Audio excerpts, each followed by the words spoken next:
So sir next question is engine room में normally cargo ships पे around 10 people होते हैं और 10 बंदे।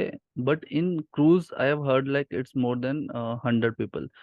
तो आपको लगता है कि इतना काम है क्रूज में कि वहां पे आपको 100+ पीपल की जरूरत है?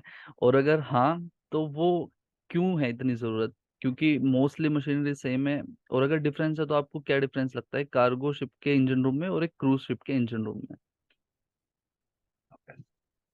सबसे पहली चीज देखिए, कार्गो में इंजन जो है ना, आपका जो भी इंजन रूम है, दैट जस्ट वो मैं कैसे कहूँ कि वो सिर्फ जरूरत भर की मेंटेनेंस, जो आपका चलने भर को जो जरूरी मशीनें हैं ना, बस उतनी ही चाहिए। क्यों? देखिए, जैसे कंप्लायंस के लिए आपको ओडब्ल्यूएस चाहिए, ठीक है। जितना आपको बिल्ज और स्लज निकल रहा है, उसके लिए ओडब्ल्यूएस इंसिनरेटर चाहिए, वो भी छोटे साइज का। उसके बाद आपको पानी बनाने के लिए फ्रेश वाटर जनरेटर चाहिए, जो 30 टन्स का रहता है। मोस्टली मैंने शिप्स पे देखा है 30 टन्स पर डे वाली कैपेसिटी इज इनफ, ठीक है। फिर उसके बाद आ गया आपका, एक मेन इंजन होता है, ज्यादा से ज्यादा होगा तो दो लगा देंगे, ठीक है। चार जनरेटर हो गए, और एक इमरजेंसी जनरेटर दे दिया, बस हो गया, बहुत है। बाकी मतलब मशीनें और भी हैं, जैसे आपके कंप्रेसर्स हैं। मैं उस पर डिटेल्स में एकदम नहीं जा रहा। मैं बस कहने का पॉइंट मेरा ये है कि कार्गो में machineries are based on the necessity. Cruise ship is not a necessity based vessel. यहाँ पे you are giving a holiday experience to customers. आप एक लीजर शिप क्रिएट कर रहे हैं जहां पे आप लोगों को फन देना चाहते हैं, तो you require a lot of machineries. मतलब अब जैसे मेरे हमारे इस शिप पे करीब जो प्रोपल्शन है दैट इज एजिपॉड बेस्ड, तो अब पावर रिक्वायरमेंट ज्यादा है। 16-16 सिलेंडर के चार इंजन है, तो and it's a huge power plant. फिर उसके बाद आपके पास तीन रिवर्स ऑस्मोसिस प्लांट्स हैं, जिनकी कैपेसिटी 1000 क्यूबिक्स पर डे की है। एक फ्रेश वाटर जनरेटर बड़ा है, एक छोटा है। तो जो मशीनरी को फ्रेश वाटर की रिक्वायरमेंट है, उसके लिए बड़ा वाला इवेपोरेटर बनाता है आपका करीब करीब 900 टन्स पर डे।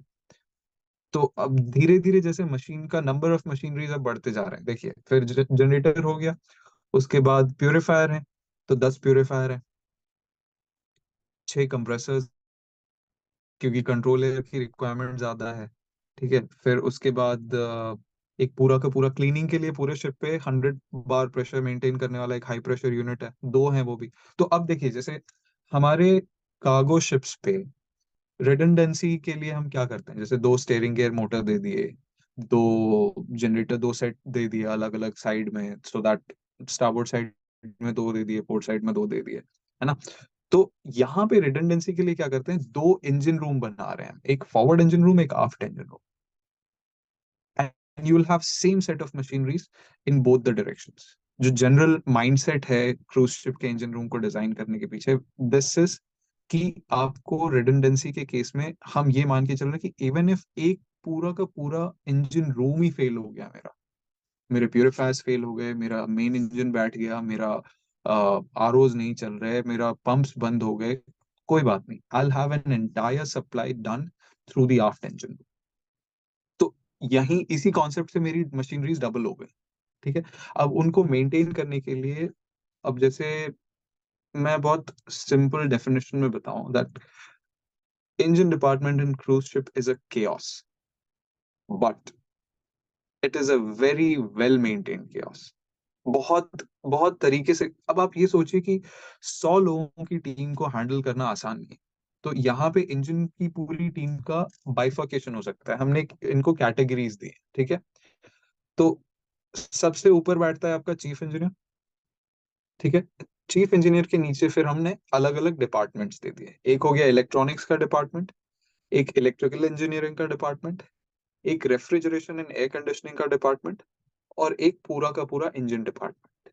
तो चार डिपार्टमेंट्स के चार हेड होते हैं, ठीक है। उसके नीचे फिर सब कैटेगरीज आती हैं। तो अब इंजन डिपार्टमेंट जो है, उसमें भी डिफरेंशिएशन है। बॉयलर की टीम अलग है, आपका सेपरेटर और फ्यूल सिस्टम की टीम अलग है, कंप्रेसर्स की टीम अलग है, और सबको डिवाइड कर रखा है। रिस्पॉन्सिबिलिटीज बहुत सेट गाइडलाइंस है कि आपकी ये रिस्पॉन्सिबिलिटी, आपको ये करना है।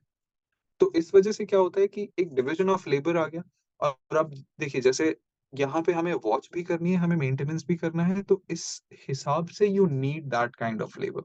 एंड गिवन कि आपको जो जॉब्स का प्रेशर है, कि आपको किसी चीज को ठीक करने का जो प्रेशर है, क्योंकि कमर्शियल कार्गो में क्या है, देखो, कार्गो में जैसे कई बार देखा होगा कि मान लो एक प्यूरिफायर खराब हो गया, तो बोला ठीक है, 1 2 दिन 3 दिन कर रहे हैं अपना आराम से ओवरहॉल, कोई दिक्कत नहीं।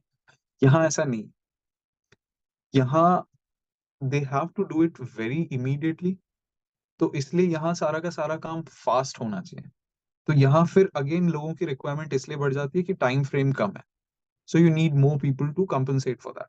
अभी जैसे कार्गो में होता है कि फोर्थ इंजीनियर हो गया, अगर कैडेट है तो एक कैडेट हो गया या फिर एक मोटरमैन हो गया, तो ये तीन मिलके आराम से अपना प्योरीफायर शुरू करते हैं। एक दिन खोलने में निकल गया और प्लेट्स डीजल में डालने में निकल गया, अगले दिन सब घिस रहे हैं, उसके बाद साफ होगा, फिर बॉक्स बैक होगा। सो इट्स अ सेलिब्रेशन, 2 3 दिन का फेस्टिवल होता है वो।